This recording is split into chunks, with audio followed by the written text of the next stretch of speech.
ओम श्री गणेशाय नमः। ओम श्री सरस्वती नमः। ओम श्री गुरुभ्यो नमः।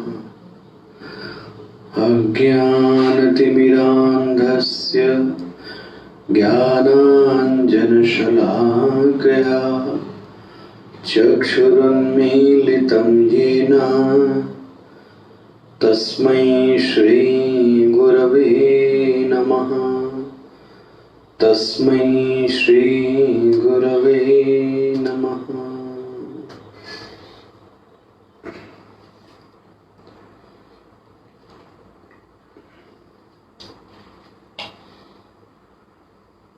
छठा श्लोक। संन्यासस्तु महाबाहो दुःखमाप्तुम् अयोगतः योगयुक्तो मुनिर्ब्रह्म न चिरेणाधिगच्छति। योगयुक्तो विशुद्धात्मा विजितात्मा जितेन्द्रियः सर्वभूतात्मा भूतात्मा कुर्वन्नपि न लिप्यते। कुर्वन्नपि न लिप्यते।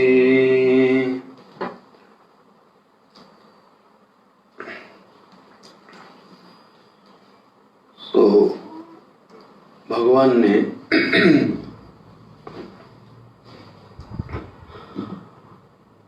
अर्जुन का जो प्रश्न था उसका बहुत स्पष्ट उत्तर दिया कि अर्जुन, पहला तो दिमाग में ये रखो कि ये जो दो रास्ते हैं ये दोनों मार्ग अलग अलग हो सकते हैं, लेकिन ये वास्तव में अलग अलग नहीं है। दोनों ही रास्ते एक चीज की ही प्राप्ति कराते हैं, उसको बोलते हैं निश्रेयस। और जो लोग यह समझते हैं कि सन्यास अलग है और कर्मयोग अलग है, वह अभी बालक हैं, बालाः न पंडिताः। तो एक तो अर्जुन के प्रश्न का उत्तर दिया। दूसरा, एक बहुत अच्छा साधक के लिए बोलते हैं, संन्यासस्तु महाबाहो दुःखम आप्तुम्। मतलब कोई व्यक्ति आकर्षित होके, साधारणतः ऐसा देखा जाता है साधक समाज में, आकर्षित होके संन्यास में प्रवेश कर जाता है, ऐसे व्यक्ति को अंत में दुख ही मिलता है। बोले अध्यात्म में भी दुख मिलता है। यस, संन्यासस्तु महाबाहो, हे महाबाहो, दुःखम आप्तुम्। दुख की ही प्राप्ति होती है। ओहो, संन्यास से भी दुख मिलता है? बोले सबको नहीं। अयोगतः, जो योग की प्रक्रिया से, भक्ति योग की क्रिया से, समर्पण की क्रिया से नहीं गुजरा है और उसने सीधे ही किसी के देखा देखी संन्यास ले लिया, तो भगवान कहते हैं उसको तो क्या कहा जाए, आवेश में लिया गया संन्यास तो व्यक्ति को क्या होगा, दुख ही देगा। भले वह निश्रेयस ना भी जानता हो, लेकिन यदि उसने कर्मयोग का पालन किया है, ऐसा व्यक्ति तो आगे रास्ते पर जा सकता है। तो निष्कर्ष ये है, बिल्कुल निर्भर होकर अपने प्रभु की प्रेरणा के अनुसार चलना चाहिए। सीसा है, संन्यास की परवाह किए बगैर हमको अपने प्रभु की प्रेरणा के अनुसार चलना चाहिए। हमारे सभी बड़े बड़े आचार्यों ने एक बात तो बड़ी स्पष्ट तौर पे स्वीकार की कि जो ईश्वर है उसका एक निवास स्थान तो भक्ति संप्रदाय में बताया गया कि वह वैकुंठ में है, गोलोक में है, साकेत में है। लेकिन एक स्थान और भी भगवान का बताया गया, वह कहां है? वह बोलते हैं अपना अंतःकरण है। वह जो प्रभु गोलोक, साकेत, कैलाश वहां रहता है, वही वह ईश्वर का एक निवास स्थान कहाँ है? हमारा हृदय। और जब वह हृदय में रहता है तो ऐसे प्रभु को कहते हैं अंतर्यामी। मिल गया? ये क्यों मैं बता रहा हूं? उसी अंतर्यामी की प्रेरणा से हमें उसके बैठे होने का एहसास होना चाहिए, उससे बातचीत करने का एहसास बना होना चाहिए। देख लो, यह है कर्म संन्यास के पहले। हमारी उससे बातचीत होनी चाहिए, हम उससे परिचित होने चाहिए, उसकी प्रेरणा को हम सुन सकें। इतना सामंजस्य चाहिए उससे। बोले आप अपने मन से कह रहे, वो हृदय में रहता है। उपनिषद में भी कहा गया, द्वा सुपर्णा सयुजा सखाया समानम वृक्षम परिशस्व जाते। वो दो चिड़िया हैं, एक जीवात्मा और एक ब्रह्मा, और दोनों चिड़िया यही हैं। कहाँ? हृदय में। अहंकार भी यहीं पे है और ईश्वर भी यहीं पे है। अब लोग कहते हैं कैसे पहचाने? स्पष्ट अपनी आवाज सुन लो ना। ये किसकी आवाज आ रही है? आंख बंद करके मैं इसको मारूंगा, मैं झूठ बोलूंगा, मैं इसका धन हड़प लूंगा, मेरे मन में श्रद्धा वृत्ति का उदय नहीं हो रहा है, यह बात अपने आप को समझ में नहीं आती क्या? कैसे कोई कह सकता है कि हमको समझ में नहीं आता कि मैं गलत कर रहा हूं? एकांत में बैठने पर, सूक्ष्म होने पर, दशा होने पर स्पष्ट समझ में आती है कि यह जो आवाज है यह अहंकार की आवाज है, ये एक पक्षी है।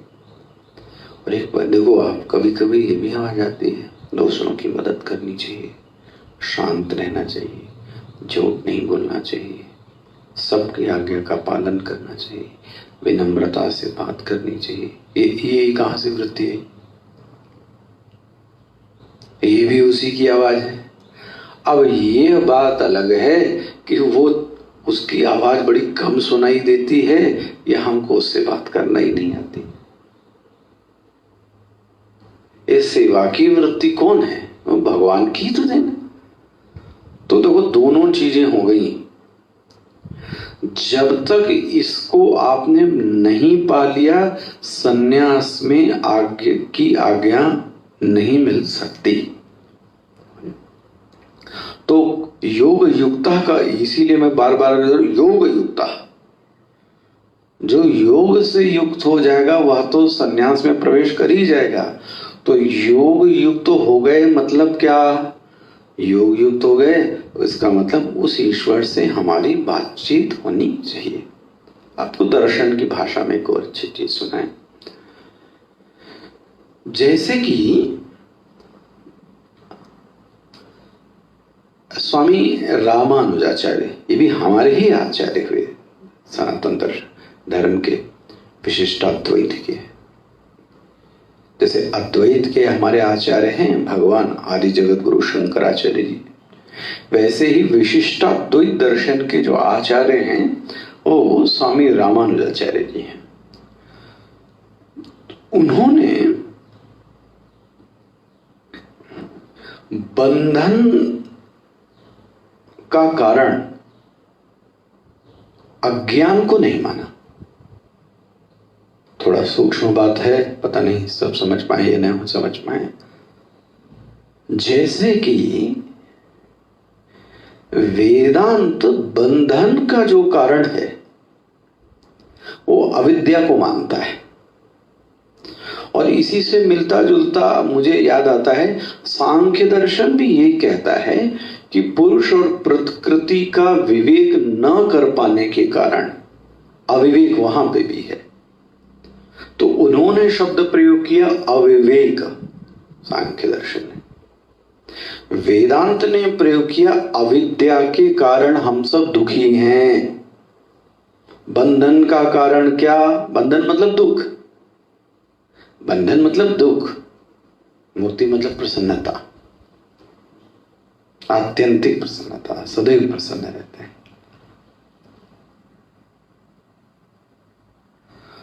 रामानुजाचार्य जी ने बंधन का कारण अविद्या को नहीं माना। ले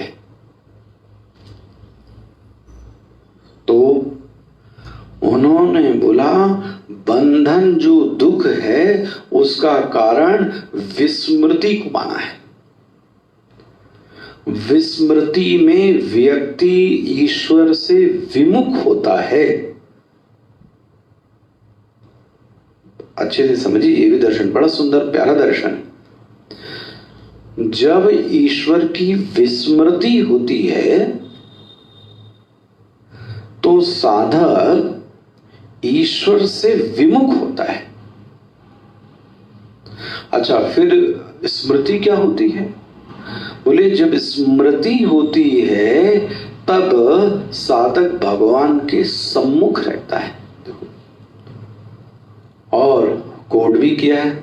सन्मुख होई जीव जब, सन्मुख मोहि होई जीव जबहि, जन्म कोटि अग नासहि तबहि। वाह, सन्मुख होई जीव जब। तुलसीदास जी बोलते हैं जैसे ही जीव सन्मुख होता है मेरे, भगवान से जैसे ही सन्मुख होता है उसके कितने अघ, कितने अघ मतलब पाप, जन्म कोटि, ईश्वर के सम्मुख आते ही जीव के न जाने करोड़ों पाप कट जाते हैं। ये भक्ति दर्शन बड़ा सुंदर दर्शन। देखो, इसलिए ये भक्ति संप्रदाय में बहुत अच्छी चीज, और ये भी साधक को मानना चाहिए। ईश्वर के सम्मुख आने से अंतःकरण में प्रभाव तो पड़ता है। तो देखो आप, बंधन का कारण क्या हुआ? विस्मृति। दुख क्यों है? क्योंकि ईश्वर से विमुख है। विमुख क्यों है? बोले विस्मृति है। स्मृति होगी तो क्या होगा? तब जीव के सन्मुख रहेंगे। उससे क्या होगा? उससे जन्म कोटि अघ, करोड़ों वर्षों का जो पाप है वो क्या हो जाएगा? नाश हो जाएगा। हनुमान जी के साथ भी भगवान ने यही लीला की। सरल और कर देते हैं। जानकी जी के बारे में जब हनुमान जी ने श्री राम जी को बताना चालू किया, कैसे रहती हैं सीता कह बड़ विपत्ति विशाला, बिन कहे भले दीन दयाला। अगर मैं नहीं कहूं तो ही ज्यादा अच्छा है। महाराज सीता जी बड़ी विपत्ति में हैं। कौन कह रहा है? हनुमान जी तो देख के आए ना सीता जी को, इसलिए बोल रहे बहुत विपत्ति में प्रभु, आप समझ नहीं रहे हैं, सीता जी की स्थिति अच्छी नहीं है। तो राम जी ने पूछा है वो क्या करती है? भगवान ने कहा कैसे रहती हैं सीता जी अशोक वाटिका में? तो बहुत अच्छी पंक्ति, निज पद नयन दिए। कैसे रहती हैं? निज पद, अपनी आंख भगवान के पैरों को दे दिया। निज पद, निज पद नयन दिए। आंख कहाँ है? पैरों पर, देखो देख नहीं, लेकिन मन राम, और जो मन है वो किस में है? बोले वो राम में लीन है। वाह, तो क्या स्थिति होगी। सीता जी बैठी हैं, आंखें उनकी चरणों में, अपनी ही आंखों अपने पैरों पर है, और मन से वो कहाँ है? मन राम, मन कहाँ लगा हुआ है? राम में लगा है। मन तो प्रभु सदैव आपके ही ध्यान में रहता है, हमेशा ही ध्यान में रहता है। तो भगवान जी ने थोड़ा विनोद किया, तो जब मेरा ही ध्यान रहता है उनको सदैव, तो फिर दुखी क्यों है? मेरा ही ध्यान रहता है उनको, तो दुखी क्यों है? ओहो, प्रश्न तो बहुत सुंदर है।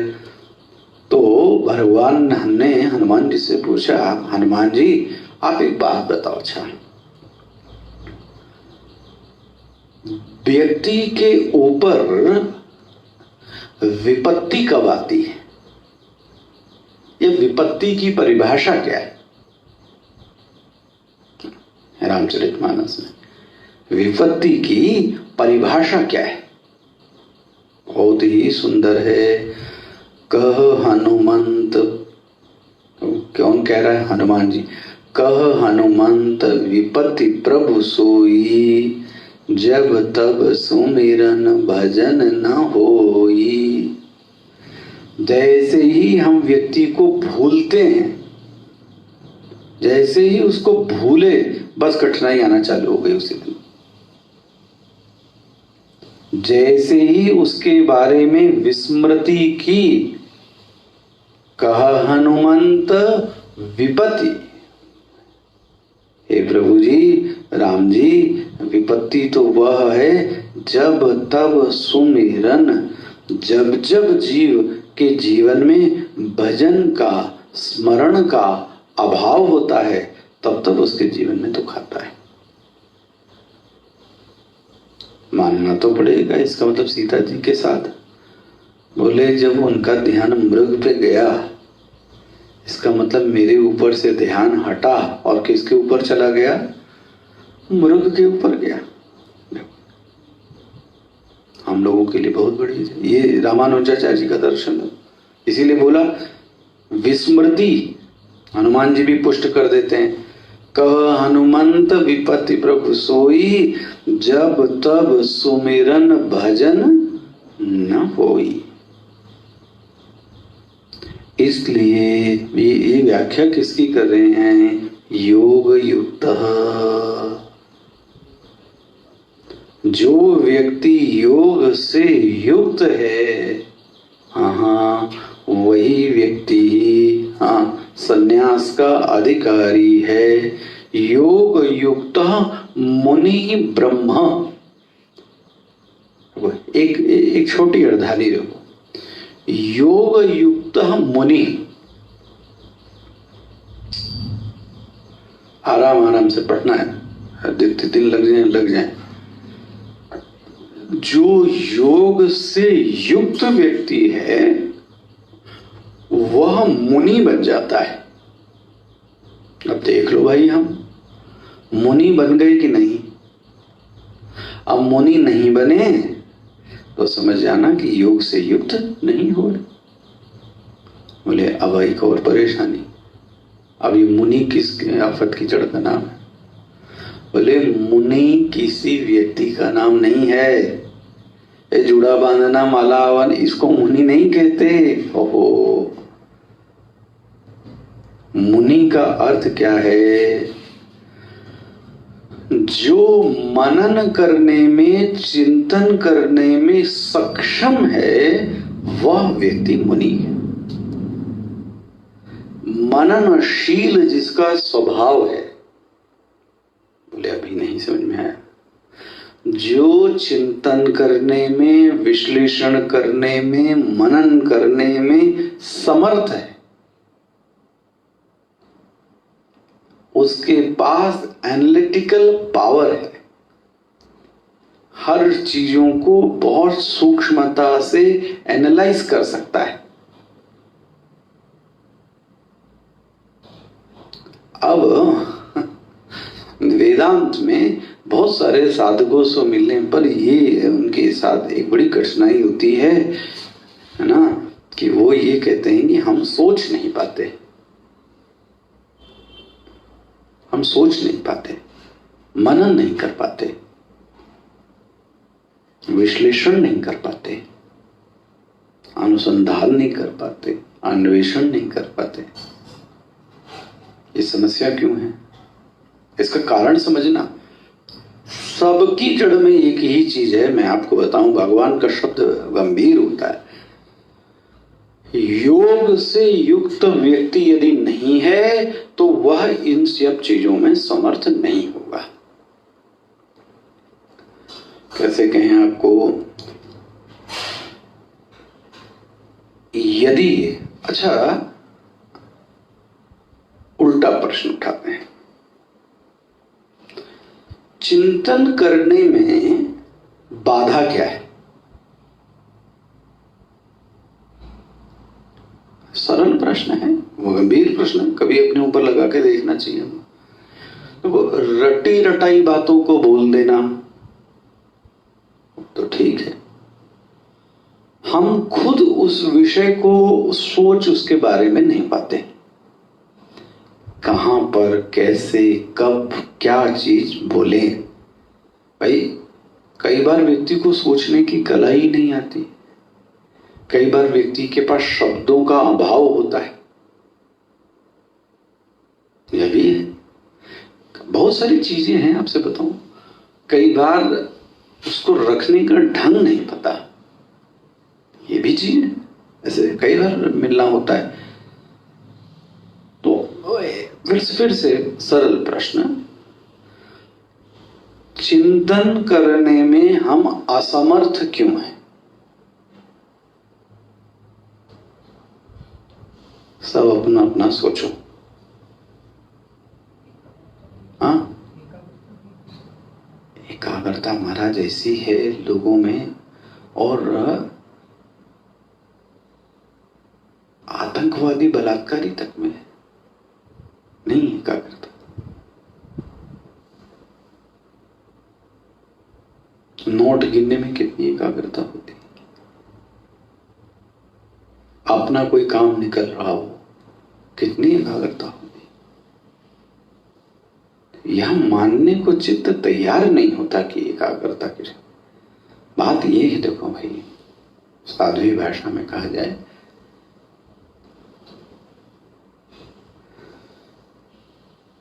चिंतन करने के लिए चित्त चिंताग्रस्त नहीं होना चाहिए।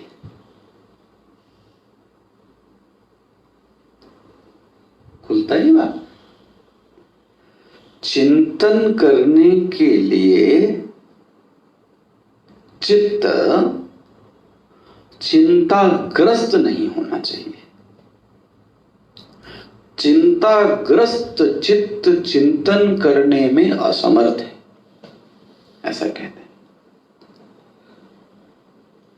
खुलता है कुछ देखो इस वाक्यों में, अगर हमारे चित्त में कोई कोई चीजें चल रही हैं, चिंता से ग्रस्त है, हम लोग भी देखते हैं, किसी दिन कोई चिंता ने घेर लिया आकर, अब वही मन, आपसे बताऊं, वो आधे घंटे निकल गया, सब पढ़ लिया सुन लिया, और फिर सोचते हैं कि क्या पढ़ा, तो कुछ शून्य निकलता है, तो अपने ऊपर बड़ी खीज आती है। तो नहीं, आपके साथ होता नहीं, आप लोगों के साथ, अरे इतने अच्छे से सुना भाई, पढ़ा भाई, और जब किताब बंद करके शास्त्र को भाई इसके ऊपर कुछ सोचा जाए, थोड़ा सा मनन किया जाए, क्या बोला गया था, तो चित्त को कुछ समझ में नहीं आता। क्यों नहीं आया समझ में? क्योंकि वह जो चित्त है वो उसमें चिंता बसी हुई है, और जिस चित्त में चिंता है, हाँ, वह चिंतन करने में समर्थ नहीं हो सकता। तो बोले महाराज क्या करें? अरे करो क्या, चिंतन करना है तो चित्त चिंताग्रस्त नहीं होना चाहिए, तो क्या करें? तो चिंता को हटाओ। अरे तो चिंता को कैसे हटाएं? यही तो योग युक्त है। अगर वह उस व्यक्ति ईश्वर पर इतना आश्रित होवे, योगक्षेमं वहामि अहम, और यही तो भाई चिंता मतलब यही दो चीज। हम अपना कर्तव्य करें, मैं ध्यान रखना, पुरुषार्थ के लिए मना नहीं कर, खूब पुरुषार्थ कीजिए खूब। अब परिणाम क्या होएगा उसकी गारंटी आप नहीं ले सकते। वो आगे वाला व्यक्ति क्या बोलेगा ये आपके हाथ में। सोच के देखो आप, वो भविष्य में वह व्यक्ति क्या बोलेगा क्या नहीं बोलेगा, ये आप अभी से कैसे डिफाइन कर सकते हो? तो क्या करें, हम तो वर्तमान में रहेंगे, हम अपना पुरुषार्थ करें। भाई हम ये कर सकते हैं, आपको अच्छे से स्वाध्याय कोशिश कर सकते, समझ में अब आवे समझ में ना हो, ये सबके लिए हम कैसे जिम्मेदारी ले सकते हैं? और सभी को आप जितने सभी को बोलने लगो, रिप्लाई दो, तो आपका दिमाग खराब हो जाएगा, तो यही सब काम रह जाएगा।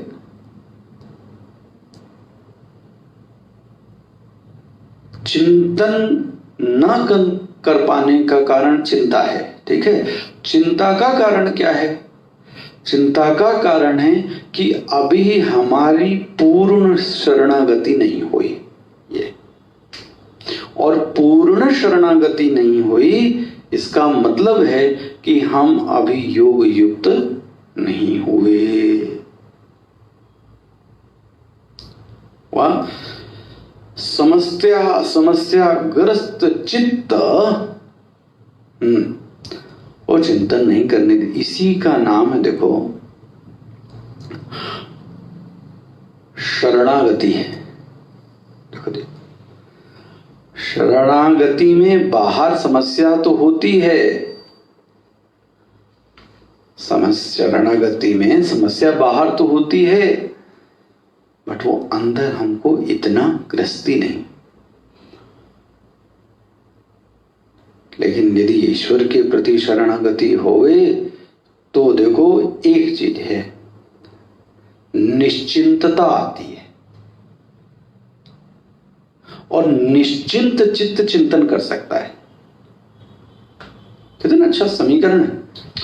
आपके कमरे के आगे गार्ड है, तो आपको क्या पता है कि हम रात में सो सकते हैं, इस लोग लगा के सोते होंगे ना भाई।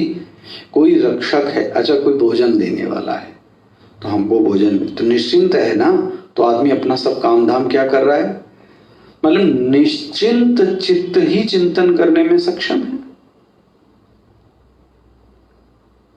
तो निश्चिंतता चाहिए चिंतन के लिए। अब निश्चिंतता कौन देगा? सोच के देखो आप। मैं तो ये नहीं कह सकता कि मनुष्य निश्चिंतता देगा। मनुष्य के मस्तिष्क का कोई भरोसा नहीं है, कब वह बाएं हो जाएगा, कब वह दाएं हो जाएगा, कब वह उल्टा हो जाएगा। मनुष्य के भरोसे पे रहे भैया, कभी निश्चिंत नहीं हो सकते। कभी तो उल्टा ही लगता है कि समस्या इस मनुष्य के कारण ही है। नहीं, समस्या इस मनुष्य के ही तो कारण है। किसने सब क्रिएट की समस्या? भगवान ने की है, मनुष्य नहीं की है। अब कोई मनुष्यों पर इतना विश्वास रखे तो हो चुका। फिर तो मुझे तो स्पष्ट ऐसा लगता है, मनुष्य पर विश्वास करके निश्चिंतता नहीं आती, क्योंकि भैया उसकी अपनी एक सीमा है। बुद्धि कब पलट जाए, कब क्या बोलने लगे, कोई भरोसा नहीं। इसलिए यदि वह ईश्वर की शरण में हो जावे, जिमि हरि शरण उसको कोई बाधा आ सकती है? जिमी वही जिसने भगवान की क्या ले ली, शरण ले ली। हो। तो इसको कंक्लूड करूं, यदि निश्चिंत चित्त है, निश्चिंत के पहले ले लीजिए शरणागति। यदि शरणागति है तो चित्त निश्चिंत है, चित्त निश्चिंत है तो चिंतन करने में समर्थ है, और चिंतन करने में समर्थ है ऐसे व्यक्ति को भगवान बोलते हैं योग युक्त मुनि।